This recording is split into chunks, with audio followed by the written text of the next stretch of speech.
పూరు వెళ్ళి రామచంద్రమూర్తి విఘ్నేశ్వరుడికి నమస్కారం చేసి ఇక్కడి నుంచి నేను సేతువు కడుతున్నానన్నాడు.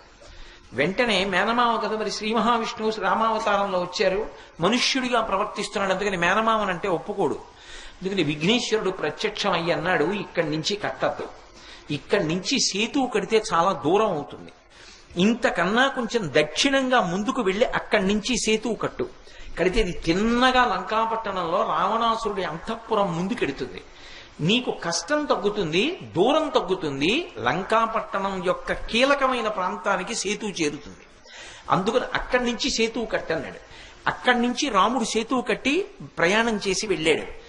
కానీ విఘ్నేశ్వరుడికి తర్వాత దేవాలయం కడదామని ఎందరో ప్రయత్నించారు.